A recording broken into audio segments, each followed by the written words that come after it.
it's a premise of mine that when you're doing it right, with the right tools, it'll be easy. And that if you have to go to great heroics to get your result, it means you're doing something the wrong way around.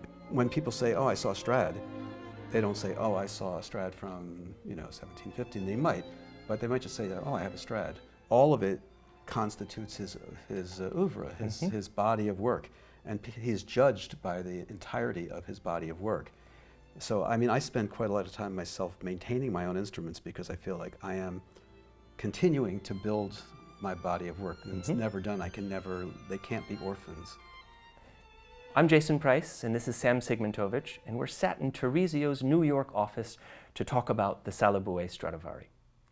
In addition to being a great maker, Sam also has a great understanding of the classical Italian makers and their instruments. He worked for 5 years in this very office with René Morel several decades ago.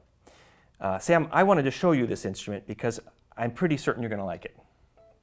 So the back, the ribs, and the head are one of the earliest violins that Stradivari made, 1666 around. It's so delicate. Exactly. And still very amatissé, the arching, the corners, the edges are all very, very typical for the early period. The front was remade for the violin in about 1716. And obviously 1715, 16, 17 are very important years for Stradivari. And this is 50 years after he made the back and the ribs. Yeah, well, it's really fun to see because, it's there's something very workmanlike and matter-of-fact about it. Is like, okay, it needs a new top, let's make a new top. Very practical. Yeah, I mean, I've been in that situation, but I would if it had been me, I would have been spending some time measuring the purfling overhang and probably saying, I haven't used purfling that's skinny like that for a while. Do I have to make a new batch? And, but I had a lot of time doing restoration, so I still, even with my own work, I look at it a little bit through the lens of a restorer, like, oh, how should this be preserved or restored? Well, one of the things I find fascinating about this is that the front, stylistically, is completely different from the back. And the front looks like what a Stradivari looks like in 1715, 16, 17. But that was obviously a conscious choice of his to make it look like his modern and contemporary work and not like his earlier work to match the back. Well, calling it a conscious choice is almost overselling. It's like, it needs a new top, let's make a new top. Yep. Right, and let's not reset the purfling cutters, and let's not make a new batch of purfling, exactly. Right. And we know how an arching works now, so why mess with that? I recently saw a violin of yours that was made in 1984, 40 years ago. And you're a young man. I was frankly surprised to think, my gosh, he's been at it for 40 plus years. But I also want to remind you that we're expecting 30 more out of you because you have to reach the 70 mark that Stradivari made. Well, I've just bought some new wood. Very good, very good. You've got time. What I find really fascinating is to think that, when Stradivari was probably 22, 23, 24 years old and made this back, he had a totally different idea in his head on what makes a violin work. And part of this was he was absorbing whatever was around him, but some of it was also the youthful ideas that you have, and they're not quite fully formed. You don't have the experience of having seen your instruments out in the world and having people report back to you how they work.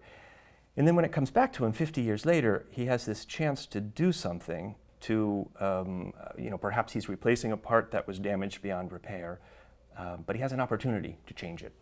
My question for you is, has that happened to you? Do you have people who bring you a violin that you made 40 years ago, and at the time, of course, you loved it, but maybe it comes back and you think, oh gosh, I'd do that differently now? Well, I bought a violin of mine back at auction once. Very good. From a different auction. Okay, good. Right. Good. And it was a violin actually that I had won awards with. But when I got it back, it just was, there wasn't anything wrong with it. Okay. There just wasn't anything that lovable about it. And it was mine. I bought it, and it wasn't, and it's sort of, I was going to have to sell it again, and I just looked at it and I tried adjusting it, and it was 82, so quite early, and I wound up making a new top just because I thought the arching is just not what I want. It's not as broad, it's not as full sounding. It had something that was a little pinched in the sound. Okay. When you remade that front for the 1982 violin, what did you change about it? What did you change in relation to the back? It was backs are simpler structures. Okay. I mean, they go up, they go down. I mean, they do different things. But in general, the top has to navigate, the arch outside the F-hole is entirely different than the arch inside the F-holes. You have to make all those transitions. And that instrument was just, it was a little exaggerated. The curves were a little puffier. Okay. And so I think it was a little more of a rigid, more like maybe like a Guyana would have been. Not big, broad areas that will create thick, dark sound. Yes. So that was something I was able to change. And like, for example, on this violin, when he made this back, I mean, just in terms of pure workmanship, there's nothing that could be superior to this back. I mean, the man had chops. Right. The fineness of the detail is just, it's impeccable, and how delicate and narrow the purfling is. And it's so perfectly right. precise. But you could say that like with a musician, like, by the time they get out of conservatory or even before, you'd expect them, they're playing in tune, they can play all the repertoire. But do they have style? Do they well, have the style continues to develop, and Yeah. actually you hope that at a certain point, your accumulation of personality will start to outweigh your loss of technique. I love that way of describing it. That's good. I see two lines on a graph, and they sort of go like this, and at a certain point they converge, and then you know how to turn your style and your expressiveness and your experience into an asset, even if your fine motor skills aren't what they used to be.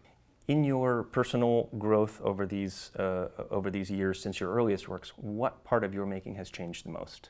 Has it been your varnish, models, arching? What would you think? Well, my ideas about arching have become much more systematic. I feel like I understand Italian varnish, Italian arching in a way that I did not used to. So in the past, I think I often got the arching quite good if I was copying a good original, and at other times, when I was working more freely, I may not have gotten it as effectively because I didn't have as firm a sense of underlying principles. Can I show you something cool? Safety first. So you see quite a few layers of varnish when looking at the Salabue under ultraviolet light. Now this goes better than I would have guessed. Almost like over here, it's still quite bright, and it has that same kind of rosiness in here. Exactly. And just minimal amounts of retouching. Well, I was going to say, and you get that exact same sort of chocolatey buff color here that you saw in some of the troughs of the back, where it's a little more protected and out of the way. Well, when we turn on the lights, it'll be interesting to review it. Absolutely, that's the important thing. But yeah, I mean, just looking at it like this, it doesn't stick out like a sore thumb. No. It's not. Right, and I've seen some Strads that have a redder varnish where they really are more intense. Exactly. This is not that different. And it would have been really interesting to see this when he was done with it. Like, how well did he match? Yeah, exactly. Yeah, and did he? I wonder, did he try to add a little bit of wear and tear to give it a patina which would match, a 50-year-old back or not? Well, I wouldn't be surprised. And when you see paintings of instruments from that period, they often have cracks. Yeah. And they're, people liked old stuff then. Yes. So I don't have any precedent for it, but I would totally not be surprised if that were the case. To make it blended a little bit. I love the idea that when he had an opportunity to do something, something needed to happen to this violin, and we don't know why. We don't know if it was a repair, a break, or something, but something had to happen, and he took that opportunity and said, okay, I'm going to make this look like one of my modern violins, but I'm going to fit it on the back, and I'm going to make it work together with what's already here. If I would guess, I'm going to guess it was probably pretty straightforward. Just paint it and nice shiny and make it look like make it look like a Stradivari looks and get it out. You said something earlier which I liked a lot. That you could. I'm going to paraphrase it, but you said you could always revisit your earlier works and just spend forever. But at a certain point, you have to think, you know what? I've done them. I need to put them. I need to give them every chance they have for success and put them out into the world and concentrate on the new ones.